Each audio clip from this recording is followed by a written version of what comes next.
सवाल लेना चाहूंगी अरुण सर आपसे। एक बार देख लीजिए ईकेसी, ईकेसी इसका फुल फॉर्म मुझे भी नहीं पता, तो let me check once. Everest Kanto, Everest Kanto, Everest Kanto. हाँ, बहुत ट्रेड इसमें होता नई था पहले। खरीदारी करी जा सकती है क्या? मैंने स्टॉक सर 9 रुपए में लिया था, मुझे याद है बहुत पहले। हाँ, बस 9-10 रुपए में स्टॉक्स मिल रहा था। और ये 2010 में इसका ईकेसी, मतलब सब लोगों जैसे अभी पीएसयू बैंक के बारे में न्यूज आते हैं, वैसे ईकेसी बारे में न्यूज आते थे, इनको लेना चाहिए, लेना चाहिए, लेना चाहिए। अभी स्टॉक्स अच्छा खासा ऊपर जाके वापस नीचे आया है। स्टॉक्स 130 के आसपास स्टॉक ट्रेड कर रहा है। ये स्टॉक्स में भी प्रॉफिट बुकिंग जारी है, जैसे मार्केट के साथ वो कंटिन्यूस अपसाइड नहीं जा रहा। 200 डे मूविंग एवरेज के नीचे जब भी स्टॉक्स आप लॉन्ग टर्म में होल्ड करना चाहते हो, अगर 200 डे मूविंग एवरेज के नीचे ट्रेड करता है और डेली चार्ट में, तो थोड़ा रिस्की होता है। तो स्टॉक्स में 130 वॉइस सर आपकी डिस्टर्बेंस हो आवाज गया था।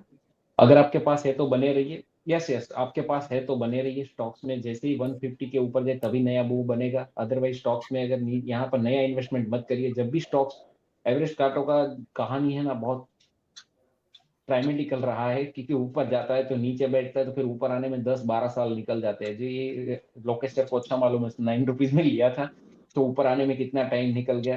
तो ये फिर भी अगर किसी को लेना किसी के पास है तो 100 रुपीज के टॉप लॉस से होल्ड करे। और अगर नया इन्वेस्टमेंट करना है तो एक बार 160 को क्रॉस करने दे। 160 ऐसे जैसे ये सब स्टॉक है ना, ईकेसी, पेनी स्टॉक, जो भी, मतलब ये कैटेगरी के स्टॉक जब भी एक बार हाई के ऊपर जाते हैं फिर वहां से रॉकेट हो जाते हैं। तो इस स्टॉक्स को जब भी सेज करना है तो उसको हाई के ऊपर से सेज करना चाहिए। तो वहां से आप देखिए 10-15-20% का रैली आपको इंस्टेंट मिल जाता है। तो स्टॉक्स है तो 100 रुपीज का टॉप लॉस डाल दीजिए, और 100 के नीचे गया तो 80 तक जा सकता है। जी ठीक है। कंचन, तो मैं इसमें थोड़ा सा एवरेस्ट, कमेंट करना चाहूंगा, अगर आप टाइम दे दो 1 मिनट के लिए। जी जी सर। इस कंपनी करती कि अगर आप पहले वो समझो ना, ये सिलेंडर बनाती है। सिलेंडर किस चीज का? ऑक्सीजन सिलेंडर एंड सीएनजी का, जो हम सीएनजी का किट लगाते हैं उसका सिलेंडर बनाती है। तो ये 2014-15 के बाद इसमें 9 रुपए से मूव आया और वो 70 रुपए से गया था, बिकॉज उस टाइम पे सीएनजी का ज्यादा असर चल रहा था मार्केट में। उसके बाद ईवी आने लग गया तो ये वापस डाउन साइड आने लग गया।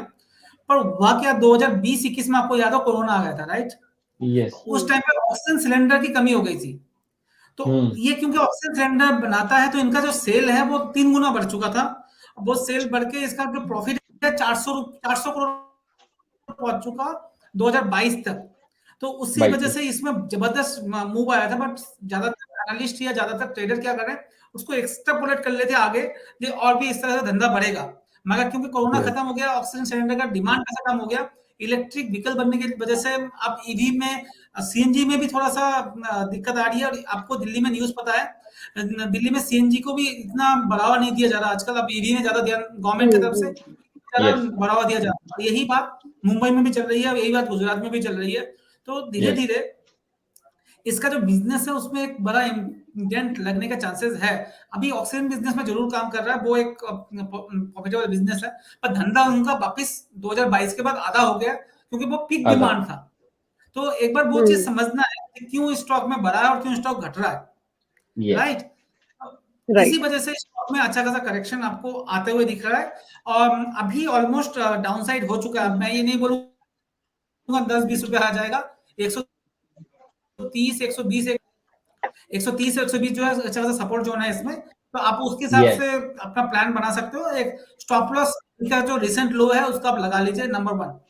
एक मुझे इस स्टॉक से एक स्टॉक का नाम याद आ रहा है, उसका नाम था वो ऑक्सीमीटर बनाता था। तो कोरोना के टाइम पे वो 1600 रुपए चला गया था, अब 200 रुपए भाव है। मैं नाम मैं बोल रहा हूँ उसका, नेक्स्ट कभी सेशन में बात कर लेंगे। अभी नाम याद नहीं आ रहा, मैं सही बताऊं, रिकॉल नहीं कर रहा हूं।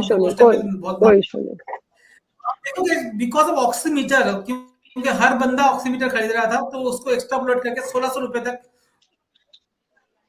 150 रुपए का स्टॉक 1600 रुपए चला गया था, वहां से वापस अब 200 रुपए है, तो धंधा खत्म हो गया। ऑक्सीमीटर, एक ऑक्सीमीटर का टाइम पे, तो आपको ये चीज समझनी पड़ेगी जो शॉर्ट टर्म मूव किस वजह से आ रहा है और हमें उसके लिए क्या करना चाहिए और कहां पर हमें अवॉइड करना चाहिए।